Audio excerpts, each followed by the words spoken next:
Keď už hovoríme o tom, čo sa deje teraz, je to určite výsledok ďalšieho hazardu kyjevského režimu a jeho západných manipulátorov, ktorí naplánovali ďalšiu strategickú porážku Rusku, tentoraz, ako vieme, do 40 dní a s masívnymi raketovými a bezpilotnými útokmi na naše civilné ciele a logistiku.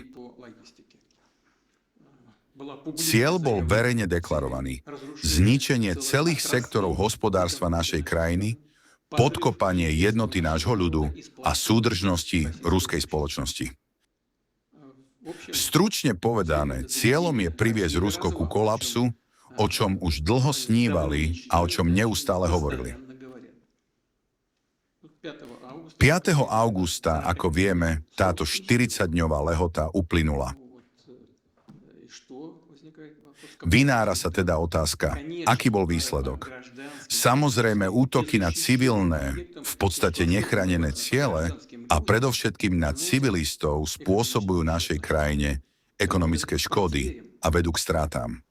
A strata každého človeka, chcem zdôrazniť, je vždy tragédiou. Pre rodinu, pre blízkych a pre celú krajinu. Dobre vieme, že nacisti Veľkej vlasteneckej vojny a druhej svetovej vojny a dnešní neonacisti zažívali a zjavne naďalej zažívajú zvláštne uspokojenie a potešenie z páchania takýchto zločinov. A vidíme, že tieto zločiny pokračujú.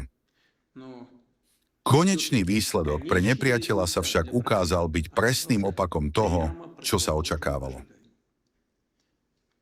Prirodzene, žiadny zlom v konfrontácii s Ruskom nemohol nastať a ani nenastal.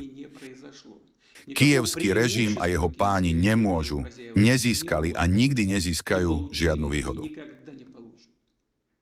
Navyše, v reakcii na túto zjavnú eskaláciu založenú nie na objektívnej analýze situácie na bojsku, stavu ukrajinskej ekonomiky, spoločnosti a štátu, rozjareného korupciou, ale na ambíciách, v reakcii na túto hazardnú hru sme zintenzívnili útoky, ako ste práve spomenuli,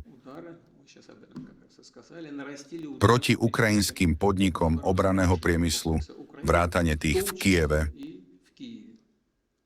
A začali sme sa odvetiť za akcie nepriateľa proti našim civilným, priemyselným a logistickým zariadeniam. Kyjevský režim si stanovil za cieľ poškodiť našu ekonomiku. Čo urobil? Sám otvoril Pandorinu skrinku. Tak teda, získajte odpoveď ohľadom vašich najcitlivejších ekonomických sektorov, ktoré úprimne povedané už dozrievajú. To sa mimochodom týka aj poľnohospodárskej produkcie, z ktorej exportu má kyjevský režim hlavný príjem. Ďalej. Chcete narušiť našu logistiku? Môžeme sa túto otázku opýtať nepriateľa. Nuž, odvetné akcie na seba nenechajú dlho čakať. Tak to máte. Medzi tým sú akcie ruskej armády, samozrejme, oveľa citlivejšie a oveľa deštruktívnejšie. Opakovane som hovoril, vždy bude odpoveď.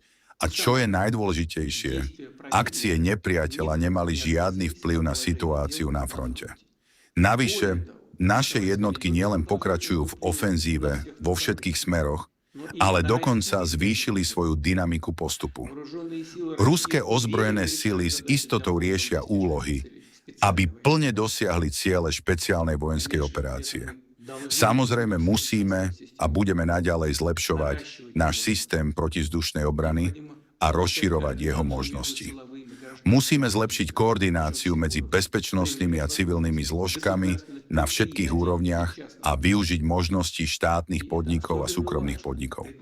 Toto je obzvlášť dôležité v období pred voľbami do štátnej dumy a iných vládnych orgánov. Nepriateľ sa nás snaží zastrašiť a narušiť priebeh volieb. Nedovolíme mu to. Som presvedčený, že aj tento pokus o informačný a psychologický vplyv na ruskú spoločnosť je odsúdený na neúspech. Určite budeme naďalej posilňovať ruskú štátnosť a legitimitu našej vlády. Zároveň sa zdá, že reakcia Ruska na najnovšiu provokáciu kyjevského režimu je veľmi citlivá Vedie k vážnym následkom a vyostruje situáciu na kritickú úroveň v mnohých kľúčových oblastiach. Práve preto sa kievské úrady prostredníctvom sprostredkovateľov, ktorých názory určite rešpektujeme, v súčasnosti snažia nájsť východisko zo súčasnej situácie, ktorú, ako by som zdôraznil, sami vyprovokovali. Kievský režim sa snaží zabrániť katastrofickému vývoju tejto situácie a takéto trendy sú evidentné.